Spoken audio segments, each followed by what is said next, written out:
Single handedly जिताया और हम उसके बाद मैच के बाद क्या इनिंग्स खेली, मतलब क्या ये रूट बन गया। नॉट जस्ट दैट, हमारी मौजूद मेहमान है यहाँ पर जो पीटीवी स्पोर्ट्स स्टूडियोज में इस वक्त मौजूद भी हैं, उन्होंने भी कहा था कि वुमेन के लिए भी आगे कुछ मैचेस जरूर होने चाहिए, लेकिन वुमेन भी मर्दों के शाना बशाना है, उनके लिए भी कैंप लगाया गया कराची में ahead of their matches or the games that are actually set to be right around the corner for them. But before we actually kind of speak about that, ladies and gentlemen, let me introduce our worthy guest over here inside the studios with me.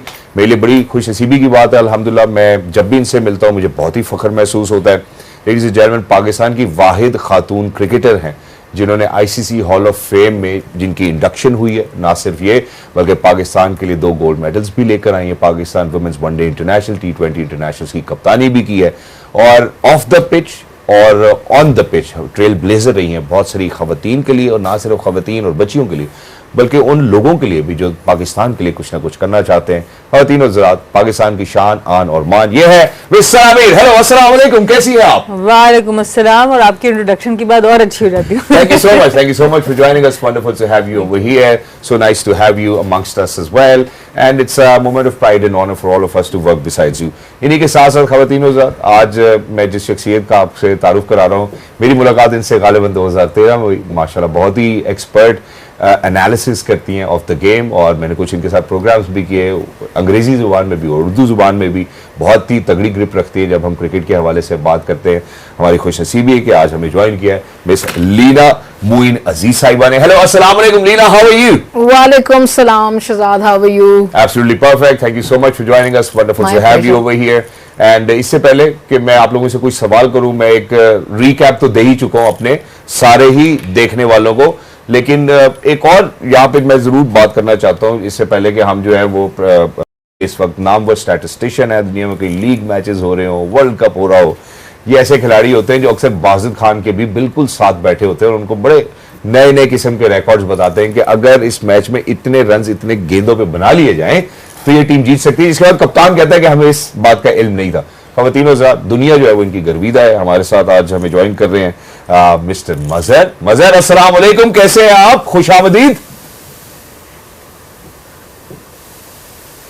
Thank you so much Mazhar for joining us, wonderful to have you. इससे पहले कि मैं वापस जो है अपने मेहमानान की तरफ जाऊं, मैं यहाँ पे एक और बात करना चाहता हूं कि जैसे मैंने आपसे पहले तस्करा किया था बाबर के हवाले से और जो क्या सराइयां चल रही थी, जो शाहिद हाशमी साहब ने पहले हमारे पीटीवी स्पोर्ट्स के प्लेटफॉर्म से ही बात की थी, तो सबसे पहले जरा प्रेस टॉक सुन लेते हैं, उसके बाद आते हैं क्योंकि उन्होंने डायरेक्टली एड्रेस किया। So let's go, let's take a good listen to what Mike Hassan has to say about all of those alleged stuff that has been going on internet. Team को लीड कर रहे होते हैं, वो communication है। अगर आप इनकी बात सुने, बहुत काम थे, किसी चीज पे एग्रेसिव उन्होंने जवाब कीपिंग की और वो कह रहे नहीं ऐसी कोई बात हुई नहीं है, उसको बहुत कामली डील किया। उसके बाद जब प्लेयर्स की, सीनियर प्लेयर्स की बात आती है, ये हम मैन छुपी बात नहीं है, इनडायरेक्ट मैसेजिंग नहीं है, और एक होप के साथ कि भाई अगर तुम ये चीजें कर लो बारे में बात करें, तो ये चीज बहुत ही जबरदस्त है। और आई थिंक इसी वजह से अगर आप जितने भी हमने फुटेज अभी थोड़ी बहुत देखी है, सारे प्लेयर्स को जिताना, अपने मुल्क को जिताना। अब मेरा क्वेश्चन हर एक से ये होता है, with due apologies to Babar Azam, बड़े फैन होंगे उसके और मैं भी हूँ, लेकिन T20 में नहीं। तो यही मेरी दरख्वास्त है सबसे कि मुझे कोई एक मैच बताया जो बाबर आजम ने सिंगल हैंडेडली जिताया और हम उसके बाद मैच के बाद कहें कि क्या इनिंग्स खेली, मतलब क्या ये रूट बन गया आज, या क्या वो जो रूट निकल आया, या वरात खोली, या जो भी। तो ये जो कमी है ना, हमें ये उसको देखना है। और माइक हैसन जो है वो बिल्कुल ऐसे कोच हैं कि वो देखेंगे और वो बिल्कुल जिसको कहते हैं ना कट थ्रोट, ये नहीं कि यार ये बाबर आजम है, इसको ड्रॉप नहीं कर सकता, क्या होगा मेरा, थोड़े दिन बाद ये तो कप्तान बन जाएगा, मेरा क्या होगा, वो नहीं है। So I like this clarity that he is bringing forward and to the plate into the point taken. Thank you so much for saying that and thank you so much for being so exuberant about it as well.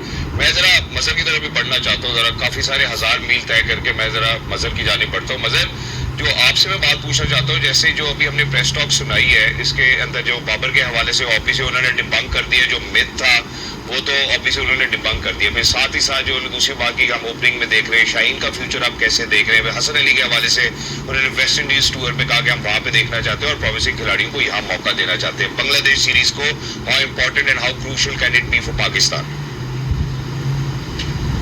देखिए, मुझे जो इसमें सबसे जो interesting बात लगी वो ये थी कि ये तो चले पॉइंट सामने आ गया है कि उन्होंने बाबर के बारे में बोला कि he is competing with Saim and Fakhar. इसमें एक इंटरेस्टिंग और गौरतलब बात यह है कि उन्होंने फरहान का नाम नहीं लिया। दैट मीन्स कि इवन दो के साहिबजादा फरहान के इस साल पाकिस्तान के किसी भी बैटर के सबसे ज्यादा छक्के हैं 67 और 4 सेंचुरीज हैं इस साल। पीएसएल भी उनका अच्छा किया। बांग्लादेश के अगेंस्ट जो उन्होंने एक मैच खेला उसमें उन्होंने 50 रन भी किए, बट स्टिल वो जो एक पैकिंग ऑर्डर होता है माइक हेसन ने उसको मिस नहीं किया कि फरहान का एक साल अच्छा किया तो अब आप फखर को भूल जाएं या साइम को भूल जाएं। तो ये एक बहुत ही पॉजिटिव चीज है पाकिस्तान के लिए, क्योंकि नॉर्मली पास्ट में हमने देखा था कि एक प्लेयर अगर कोई एक महीने की उसकी अच्छी क्रिकेट है तो हम उसके लिए एक ऐसे प्लेयर को चैनल सब्सक्राइब कर लो यार, पाकिस्तान के लिए खेल रहा होता है। आपके लिए वीडियो लाता हूं। थोड़ा सा अगर आप इसको डीपली एनालाइज करें तो बाबर का जो कंपटीशन है ना सिर्फ फखर और साइम के साथ है बल्कि साहिबजादा फरहान के साथ भी है, जो कि इस स्क्वाड के अंदर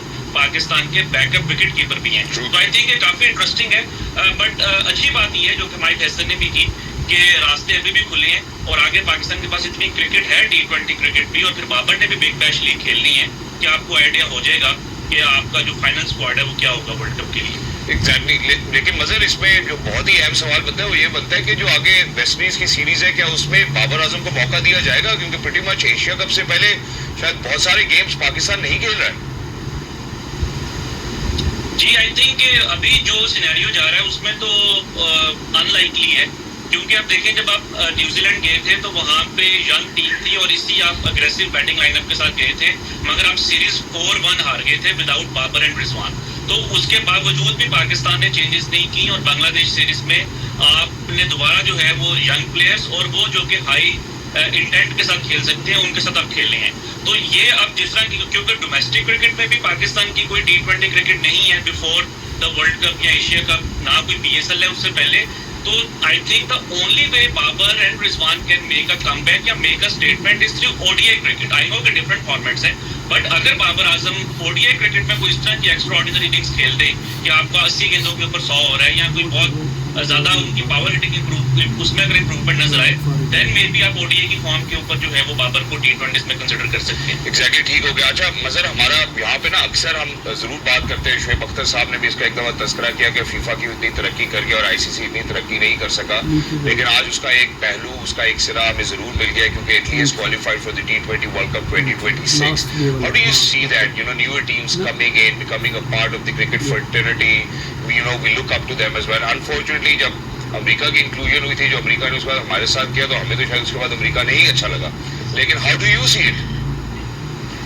देखिए बहुत ही एक जबरदस्त और हिस्टोरिक मोमेंट है कि इटली की टीम ने क्रिकेट वर्ल्ड कप के लिए फुटबॉल वर्ल्ड कप से पहले क्वालिफाई कर लिया है। नेक्स्ट ईयर फुटबॉल का भी वर्ल्ड कप है अमेरिका में और कनाडा में, उसके लिए अभी तक जो है कोई कंफर्मेशन नहीं है, बट T20 वर्ल्ड कप में आई think it's a great news for cricket. और जो T20 क्रिकेट का मकसद ही ये था कि इस फॉर्मेट के थ्रू जो है वो स्पोर्ट्स को या इस खेल को एक्सपेंड किया जाए। हमने लास्ट ईयर भी देखा था कि T20 वर्ल्ड कप में 20 टीम्स थी, युगांडा ने जो है वो first time T20 world cup खेला था, USA भी था उसके अंदर, और अब हम देख रहे हैं कि इटली ने जो है वो क्वालिफाई कर लिया और अभी जो है वो 5 टीम्स ने जो है मजीद क्वालिफाई करना है। तो आई थिंक बहुत ही इंटरेस्टिंग है। हाँ, पाकिस्तान के फैंस थोड़ा सा परेशान हो सकते हैं कि भाई अब इस बार इटली के साथ ना मैच पड़ जाए। Thank you so much, Mother. Stay with us. We'll move on to Madam Sana over here. So Madam Sana, मैं इसमें ना एक और चीज क्लब भी कर देता हूँ। हमारे शुएब भाई अक्सर तस्करा करते हैं, सब लोग ही तस्करा करते हैं। मोहम्मद आसिफ आपको पता है बड़े अमेजिंग बॉलर है, वो गेंद से बात भी करते हैं। उनका एक क्लिप बड़ा वायरल आजकल हुआ है, वो कहते हैं कि जी पाकिस्तान शायद हो सकता है दोबारा आने वाले T20 वर्ल्ड कप में भी अमेरिका से हार जाए। उनका अंदेशा है ये, और वो इस वजह से हार जाए क्योंकि जब वर्ल्ड कप के हम नजदीक जाएंगे हमारा कोच भी चेंज होगा, हमारे खिलाफ भी चेंज होंगे, हमारे साथ काफी सारे ऐसे इश्यूज होंगे। आपको लगता है, क्योंकि जब मैंने उनकी ये बात सुनी मुझे थोड़ा सा कन्विंसिंग जरूर लगा कि ये हो सकता है, ऐसा नहीं है कि ऐसा नहीं हो सकता। आपको क्या लगता है? देखिए जनरली उनकी बातों से मैं बहुत अग्री नहीं करती लेकिन खच्चा रहेगा अनफॉर्चुनेटली। पर अब जिस डायरेक्शन में टीम चल पड़ी है और माइक हेसन जिस तरह से टेक ओवर कर रहे हैं, तो होपफुली एक तो टाइम भी बहुत ज़्यादा नहीं रहेगा, 6-7 महीने रह गए, तो होपफुली ही विल सर्वाइव। और हम लोग आई होप कि इस वर्ल्ड कप में ऐसे ही जाएं, इस तैयारी के साथ जाएं, एक कप्तान एक कोच के माइंडसेट के साथ जाए। हम ऑलरेडी बाकी टीमों से ना 1.5 साल पीछे हैं या कम से कम 3 साल पीछे हैं, क्योंकि ऐसा नहीं होता कि वर्ल्ड कप 2026 में है तो तैयारी जो है वो 2024 से शुरू होगी। उनकी तैयारी 2020 से और 2018 से शुरू हुई है कि 26 में हमारे कौन से लोग खेलेंगे, कप्तान कौन होगा, क्या होगा। हम लोग जो है वो अभी कोई 1.5 महीने पहले से हमने तैयारी की है, नहीं अब हमारा कप्तान ही होगा और अब हमारा ब्रांड ऑफ क्रिकेट ये होगा। तो ये हम ऑलरेडी ही लेट हैं अगर वर्ल्ड कप की तैयारी करेंगे, और उसके अंदर भी हम बीच में हमने कोई और मामलात किए तो हमारे लिए और मुश्किल रहेगी, और फिर खर्चा बढ़ेगा कि इटली हो या यूएसए हो, आपको पकड़ने में कामयाब होगा। क्योंकि अगर आप एक डायरेक्शन दे दें टीम को, एक ब्रांड ऑफ क्रिकेट खेलना शुरू कर दें, उसमें आप हार जाएं वो इतना बुरा नहीं है। पर अगर वर्ल्ड कप के दौरान आपको पता नहीं है कि आपने कौन सा ब्रांड, आधी टीम कोई ब्रांड खेल रही है और आधी टीम कोई, वो प्रॉब्लम है। और यूएस जो वर्ल्ड कप हुआ था यूएसए में, वहाँ पे हमें ये इश्यूज आए थे कि हमें वहाँ पता नहीं था कि हमें सुपर ओवर कराना है तो किससे कराना है। इवन दो कि Mohammad Amir one of the most experience players थे, बट टीम का जो एक कॉन्फिडेंस होता है जो मोहम्मद आमिर को यूज करना है, या मोहम्मद आमिर का खुद एक कॉन्फिडेंस है इंटरनेशनल क्रिकेट में, वो उस तरह नहीं था। League cricket is different, international cricket is different. तो हमने जो इन्वेस्ट किया था 2-3 साल बाकी प्लेयर्स पे, वो इन्वेस्टमेंट हमने एंड वर्ल्ड कप से पहले खत्म कर दी। तो ये चीजें बड़ी जरूरी हैं कि हम इनको सामने रखें। और ये जो टीम्स हम अगेन बात कर रहे हैं, इटली हो गई, नेपाल के अंदर क्रिकेट जिस तरह बढ़ी है, ये अपने प्लेयर्स के साथ स्टिक अराउंड कर रहे हैं। इनके अंदर जो इन टीमों में जो प्लेयर्स होंगे, ये एक्सपीरियंस, चाहे वो एसोसिएट लेवल का एक्सपीरियंस होगा, पर वो एक्सपीरियंस लेके आएंगे, इसीलिए वो मैचेस जीत रहे हैं और वो उस टीम को वर्ल्ड कप तक इकट्ठा रखेंगे। तो डेफिनेटली जो टीम इतने अरसे से इकट्ठा खेल रही है, that will be a dangerous team in the T20 format. Exactly, thank you so much and beautifully put as well. इसमें एक और चीज भी हमें जो है वो लीना अपने सामने रखनी है, क्योंकि लास्ट टाइम हमने देखा था रिटायरमेंट्स भी रिट्रीव हो जाती हैं, फिर ये वाला सारा मसला भी पड़ जाता है किस ब्रांड ऑफ क्रिकेट, वो आपने बहुत खूबसूरती से समझाया। जो अभी मैंने मजर से भी बात पूछी थी, अभी जैसे माइक ने खुद बोला कि यार हम ये मौका देना चाहते थे तो नौजवान लड़कों को जो अच्छा खेल सकते हैं, राइट। अब आप हमें भी पता है कि बांग्लादेश की सीरीज है, फिर वेस्ट इंडीज की सीरीज है, Asia cup is just around the corner. How do you think कि वो जो ब्रांड ऑफ क्रिकेट हम इस्टेब्लिश करना चाह रहे हैं, हम इन जो बिगर सी सीरीज हैं इसमें आइडेंटिफाई कर लेंगे कि यार अब ये लड़के वो ब्रांड ऑफ क्रिकेट खेलेंगे? देखिए, सबसे इम्पोर्टेंट तो बात है कि ये जो लड़के हमने आइडेंटिफाई किए हैं, यंग लड़के जो हम बांग्लादेश को लेके जा रहे हैं, इनको हम लंबा चांस दें, थोड़ा सा इनके साथ स्टिक करें। देखिए, इसमें हारिस, सुफियान, इसमें फरहान, ये सारे लड़के हैं और ये टैलेंटेड लड़के हैं। हमने देखा है कि इनकी बैटिंग प्रोवेस जो है, वो छक्के लगाने की इनमें एहलियत है, खुल के खेलते हैं, इम्पैक्ट वाली इनिंग्स खेलते हैं। जब इनके इंटरव्यू सुने तो ये बात करते हैं इम्पैक्ट की, ये कोई सेल्फिश बात नहीं करते, ये कहते हैं मुल्क के लिए हम खेलना चाहते हैं, इम्पैक्ट के लिए खेलना चाहते हैं। और इनको ये साइंटिफिक बात पता है कि 30 रन की इनिंग 15 रन बॉलों पे कितनी इम्पैक्ट है और 50 रन 40 पे कोई इम्पैक्ट नहीं है। तो यही लड़के, देखिए, West Indies not a small side. जब हम वेस्ट इंडीज की बात करते हैं तो वो पास्ट चैंपियंस रह चुके हैं। बांग्लादेश जो है अप एंड कमिंग साइड है, अभी हमें टेस्ट सीरीज हरा के जा चुकी है, वो भी कोई ऐसी मामूली साइड नहीं है। But it is a great time to experiment with young people. And personally I am very happy with Salman Ali Agha and Mike Hesson के उन्होंने ये बोल्ड स्टेप लिए हैं कि जो आपके हमारे मुल्क में आपको पता है कि प्रॉब्लम होती है कि बड़े प्लेयरों को ड्रॉप करना, साइडलाइन करना आसान नहीं होता। जो शख्स ये हिम्मत रखे कि उनको बिठा दे और यंग लड़कों को लेके जाए, तो आई फील कि अगर हम उनके साथ कंटिन्यू करेंगे तो ये लड़के हमें डिलीवर करेंगे ही करेंगे।